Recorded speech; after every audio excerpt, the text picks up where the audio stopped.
أما بعد فأعوذ بالله من الشيطان الرجيم.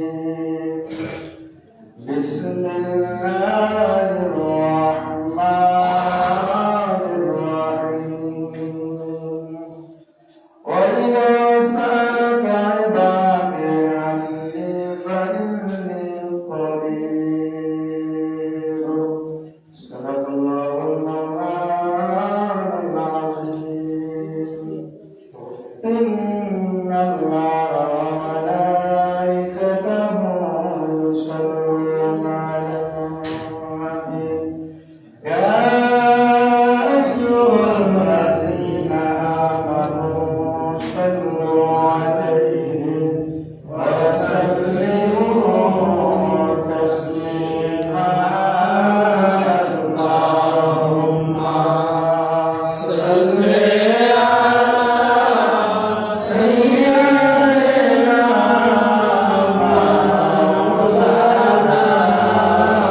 محمد وعلى آل سيدنا مولانا محمد وعلى آل سيدنا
পবিত্র জুমার দিনে দুই রাকাত ফরজ নামাজ আদায় করার জন্য আল্লাহ তাআলা আমাদেরকে মসজিদে আসার তৌফিক দিয়েছেন। আমরা সকলে বলি আলহামদুলিল্লাহ।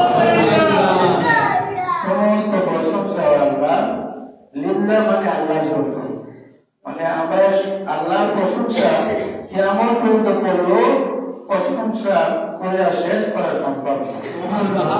এই জন্য আমরা সর্বদা আল্লাহ প্রশংসা করবো যে আল্লাহ তাআলা সাত জমিন সাত আসমান আরশ কুরসি ব্যবহার করো এবং আঠারোটা মাখলুকাতের মধ্যে বাছাই করে যে নবীকে সৃষ্টি না করলে আরশ কুরসি কোনো কিছুই সৃষ্টি করতেন না। মানে 18 মাখলুকাত সৃষ্টি করার উদ্দেশ্য হলো আমাদের নবীকে সৃষ্টি করা। সুবহানাল্লাহ।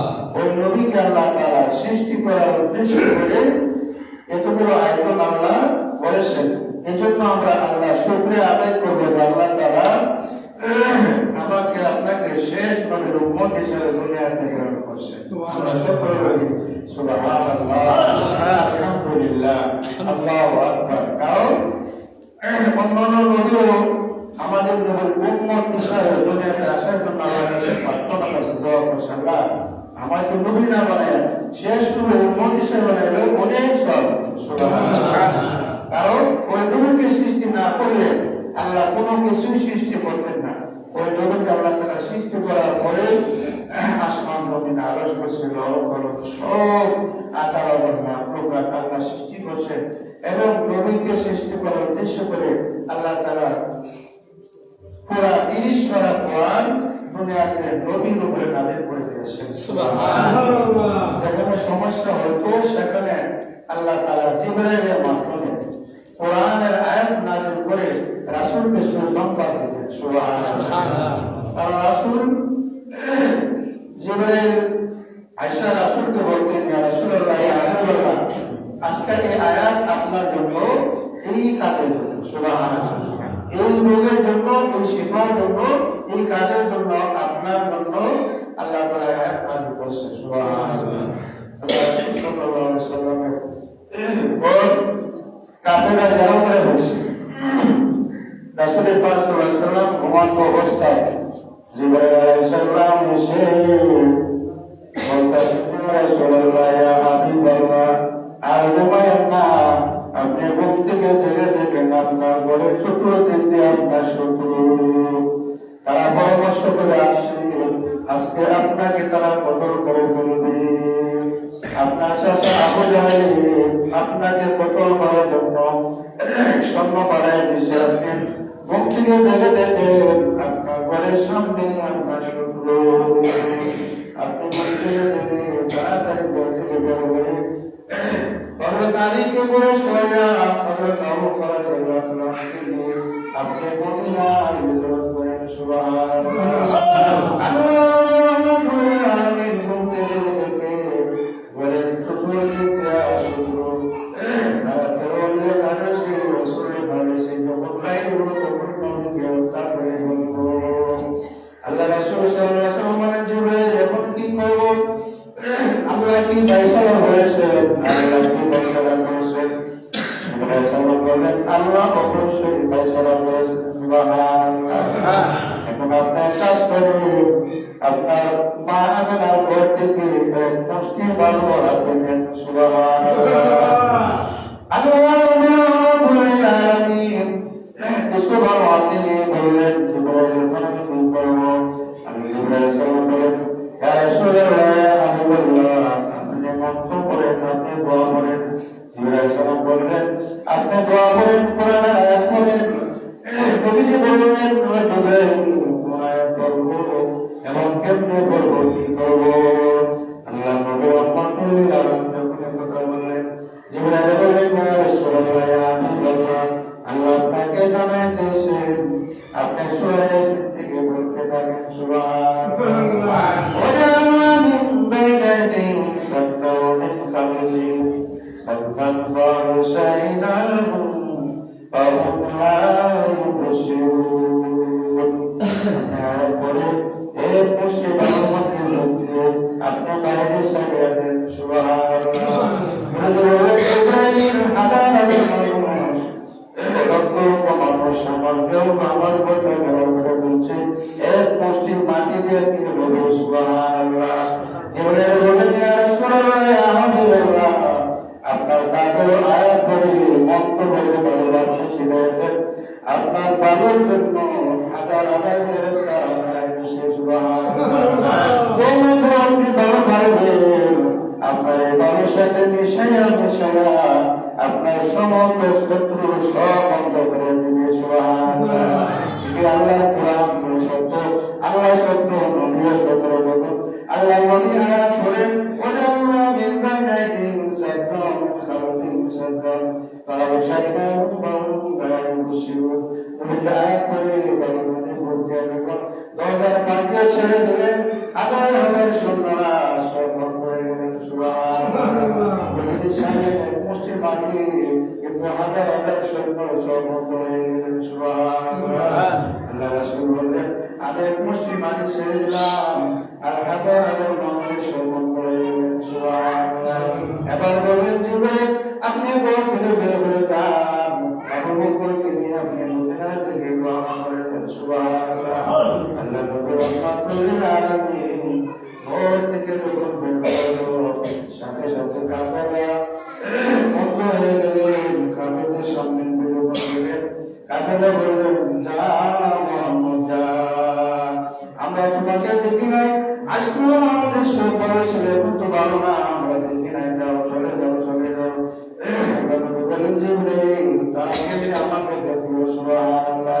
তাদের সৈন্য হয়ে গেল, আমি যে যাইতে সে রাস্তা দিয়ে তারা বলল এ মোহাম্মদ চলে যাও চলে যাও, আমাদের চোখ বন্ধ হয়ে গেছে, আমরা দেখি না, চলে যাও।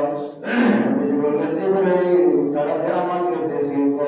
জিবরাইল আসলে বললেন ইয়া রাসূলুল্লাহ ইয়া হাবিবাল্লাহ তারা আপনাকে দেখেন নাই সুবহানাল্লাহ। তাদের চোখ বন্ধ হয়ে গেছে কিন্তু আপনি ঘরের থেকে বেরোছেন, বেরোয়া মাত্র আপনার শরীরের মেশকে যখন বন্ধ দিয়ে তারা বুঝতে পেরেছে মুহাম্মদ চলে যাইতেছে সুবহানাল্লাহ। আপনার শরীরের মেশকে যখন বন্ধ বেরোছে ওই শরীরের বন্ধের কারণে তারা মনে করতেছে যে মাত্র ঘর থেকে বের হয়েছে সুবহানাল্লাহ। আপনি যে মাত্র বের হলেন এই মাত্র আপনার বাদশার বাড়িতে অনেক বাড়ির মধ্যে আগুনের মধ্যে হচ্ছে সুবহানাল্লাহ। আপনি হিজরত করেন মক্কা থেকে মদিনা, এই জন্য হাজার হাজার সাহাবারা আপনাকে হাজার হাজার ফেরেশতারা আপনাকে আনাম সালাম দেওয়ার জন্য এসেছে মক্কাতে সুবহানাল্লাহ। জিবরাইল বললেন ইয়া রাসূলুল্লাহ ইয়া হাবিবাল্লাহ আবার আপনি ঘরে ফিরে যান সুবহানাল্লাহ। আমি বললেন আবার ফিরে যাইবো ইয়া রাসূলুল্লাহ ফেরেশতাকে এসে আল্লাহ বলছেন আবার আপনি ঘরে যান, ইয়া আপনি মা আপনার কথা আমার জানা দিয়া আবার কষ্ট ভালো হাতে নিয়ে বলতে হবে সুবহানাল্লাহ। আল্লাহ নবী রহমাতুল্লিল আলামিন জিবরাইলের কথা অনুযায়ী আবার ঘরে গেলেন সুবহানাল্লাহ।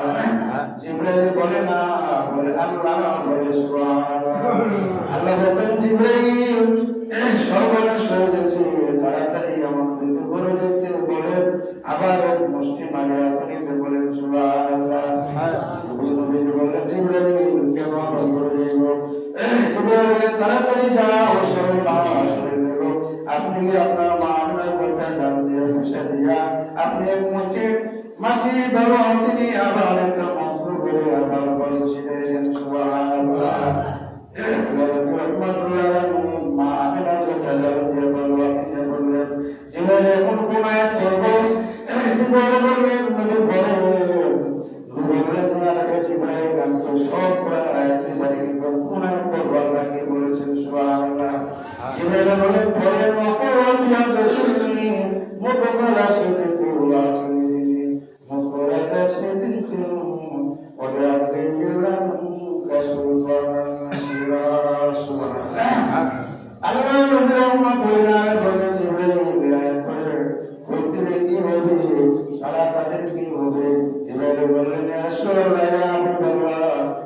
এরপরে যখন আপনি বাবা মাদের ভোট দিয়ে যখন ছেড়ে দেবেন আবার তাদের কান অন্ধ হয়ে যাবে, তাদের কান অন্ধ হয়ে যাবে, তাদের নাক বন্ধ হয়ে যাবে। সুবহানাল্লাহ। তারা নাক দিয়ে বন্ধ পাইবে না, তারা কান দিয়ে শুনবে না, আপনি কোন দিক দিয়ে যাবেন। সুবহানাল্লাহ।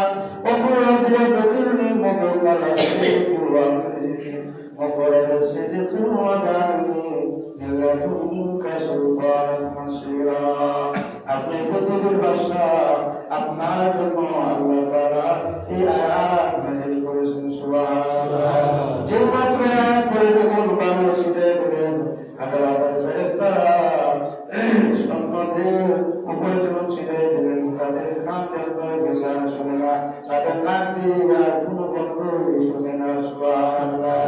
এরপরে আল্লাহ নবীর রহমতুল্লিল আলামিন ঘর থেকে বের হয়ে গেলেন। জিবরাইল বললেন, ইয়া রাসূলুল্লাহ, তাড়াতাড়ি করে আপনি ঘর থেকে বের হবেন, আবু বকরকে নিয়ে আপনি মদিনা থেকে রওনা করলেন। সুবহানাল্লাহ। আল্লাহ রহমতুল্লিল আলামিন ঘর থেকে বের হয়ে কিছু বলতে আল্লাহ বলে আবু বকর রাদিয়াল্লাহু তাআলা যখন বাইরে মানে ঢোকা দিলেন, আবু বকর রাদিয়াল্লাহু বললেন, আপনাকে রাসূলুল্লাহ, আপনাকে রাসূলুল্লাহ। সুবহানাল্লাহ। আবু বকর তাড়াতাড়ি বের হন, আর সময় এখন আমরা হিজরত করতে বলি।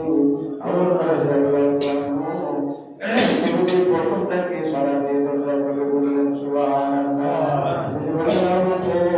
আমি 3 মাস আগে তোমাকে বলেছিলাম তুমি গ্রামে ঘুমাও নাই।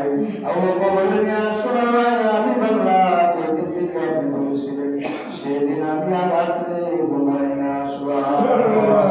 কোন সময় জানি আপনি আমাকে ডাকেন, রাত্রে অন্ধকারে আমাকে ডাকবেন, আমি ঘুমাই থাকবো, এই নবীকে কষ্ট দিতে আমি রাজি না। সুবহানাল্লাহ। আমি দিনের বেলা ঘুমাই না, রাত্রে ঘুমাই না, সমস্ত রাত্র আমি দাঁড়ায় দাঁড়ায় দরজার সামনে আল্লাহ জিকির করি। সুবহানাল্লাহ। আবু বকর বললেন, ইয়া রাসূলুল্লাহ, ইয়া হাবিবাল্লাহ, আমার মা থেকে দুইটা ভুল আমি আপনার জন্য দান করে রেখেছি। সুবহানাল্লাহ। এটা আপনার, এটা আমার। তাড়াতাড়ি করে সরেন, কাফেররা বের হয়ে নমস্কার দিতে হবে। আমি বললেন, তাড়াতাড়ি আমরা অগ্রসর হয়ে যাই। আস্তে আস্তে যখন মনে থেকে বের হয়ে আমরা দুনিয়া যখন সামনে অগ্রসর হয়ে যাই, কিছু দূর গিয়া চোখে যখন অন্ধকার মানে অন্তর থেকে আলোতে আলো করব, বললেন, ইয়া রাসূলুল্লাহ, আমরা কি করব? এই তো বর্ষায় যাবে, সুন্দর হবে, তখন তো তারা আমাদেরকে দেখে বলবেন। সুবহানাল্লাহ। আল্লাহ নবী বললেন, আবু বকর চিন্তা করো না, দেখো ওহুদ পাহাড়, দেখো এই যে পাহাড়টা দেখতেছো, এর একটা গুহা আছে, গুহাটা আল্লাহ তাআলা দুনিয়ার সৃষ্টির শুরুতে আমি আর আপনার জন্য আল্লাহ সৃষ্টি করেছেন। এই গুহার মধ্যে আমি রাসূলের মধ্যে তোমাকে 3 দিন রাখতে হবে। সুবহানাল্লাহ। আল্লাহ তাআলা যখন দুনিয়া সৃষ্টি করেছে, তখন এই পাহাড় সৃষ্টি করেছে, গুহা সৃষ্টি করেছে আমার জন্য আর আপনার জন্য।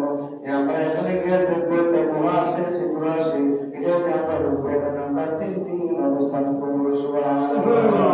আল্লাহ মিন বাইনি আইদিহিম সাদ্দান মিন খালফিহিম সাদ্দান ওয়া শাইতান ওয়া রাসূলুন। আল্লাহ নবী রাহমাতুল্লাহ বলেন, এই গুহার ভিতরে ঢুকো। আল্লাহ নবী যখন কথা বললেন, আবু বকর বললেন, ইয়া রাসূলুল্লাহ, ইয়া হাবিবাল্লাহ, আপনি দাঁড়ান, আমি আগে গুহার ভিতরে প্রবেশ করবো। সুবহানাল্লাহ। কারণ আদায় বসে দেশে আপনি বলছেন আপনার জন্য গুহা আল্লাহ সৃষ্টি করেছে, কোন সাপ পুত্র থাকতে পারে, গুহাটা আমি আগে পরিষ্কার করে নিই। সুবহানাল্লাহ। আমি আপনার সাথে থাকা অবস্থায় কিন্তু আপনার কিছু কাল হাসরের ময়দানে আমার কি উপায় হবে? সুবহানাল্লাহ। আল্লাহ নবী বলেন, কিছু কোনো সমস্যা নাই, তাহলে আপনি যেটা পরিষ্কার করে দিন। আল্লাহ দুনিয়া সৃষ্টি করার পর বলে গুহা সৃষ্টি করেছেন। সুবহানাল্লাহ। আল্লাহ তাআলা আমাকে আশ্রয় দেওয়ার জন্য, কাফেরদের হাতে বাঁচার জন্য আল্লাহ তাআলা এই গুহা দুনিয়া সৃষ্টি করার সাথে সাথে সৃষ্টি করেছেন। সুবহানাল্লাহ। তুমি কেউ জানে না, আল্লাহ তাআলা আমি জানি। সুবহানাল্লাহ। গুহার ভিতরে অবু বকর ঢুকে দেখেন সুন্দর গুহা, মানুষ 3 জন না, আমি আমাদের জন্য মুস্তাকিম করে সুবহানাল্লাহ। আল্লাহ রাব্বুল আলামিন ইয়া রাব্বুল বলতে করে বলে আল্লাহ তাআলা জিবরাইলের মাধ্যমে নবীকে সাহায্য করলেন সুবহানাল্লাহ। আল্লাহ নিজেই নবীকে সাহায্য করে জিবরাইলের মাধ্যমে আল্লাহ তাআলা বলেছেন নবী তুমি যে কোনো কাজ করো আমাকে স্মরণ করো আমি তোমাকে সাহায্য করবো সুবহানাল্লাহ। আল্লাহ তাআলা আমার থেকে আয়াত করবো এই হাদিসের উপর আমল করার চেষ্টা করবেন। তারা সুন্নাত